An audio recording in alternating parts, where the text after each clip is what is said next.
అందరికి ఉపదేశం చేస్తే వాళ్ళ ద్వారా మన దాకా ఇప్పుడు పుస్తకం జోబు పెట్టుకోమంటాం, చదివితే చదువుతూ పక్కన పడేస్తాం. అంత గొప్ప విష్ణు సహస్రనామ తులసి పూజా కార్యక్రమాన్ని మనం చేసుకున్నాం. అంటే ఇప్పుడు చూడండి ఎంత గొప్ప నామాలు అవన్నీ కూడా. అంటే ఈ లక్ష తులసి పూజా కార్యక్రమం చేసుకోవడం ఏమవుతుందట, మనందరం కూడా స్వామి నామాలు పలికిన వాళ్ళు అవుతాం కదా. మన జాతకాల్లో కూడా ఉండేటువంటి తెలియక ఉండేటువంటి దోషాలన్నీ కూడా కొంచెంగా సవరించబడతాయిట. అటువంటి గొప్ప నామ స్తోత్రం విష్ణు సహస్రనామ స్తోత్రం. ఆ స్తోత్రంతో ఇప్పుడు మనం స్వామికి ప్రారంభం చేసుకుంటున్నాం. చక్కగా అందరూ కూడా నమస్కారం చేసుకోండి.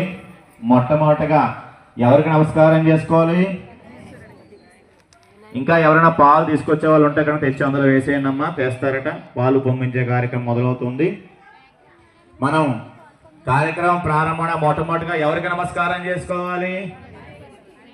ఎవరికి?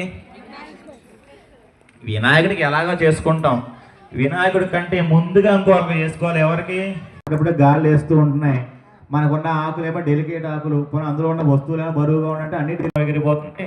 ఎటు వచ్చి ఎగరంది ఏమన్నా ఉందంటే కొబ్బరికాయ తోట ఎగరదు. కాబట్టి ముందు వాయుదేవా కాస్త మా పూజా కార్యక్రమం అయ్యేంతవరకు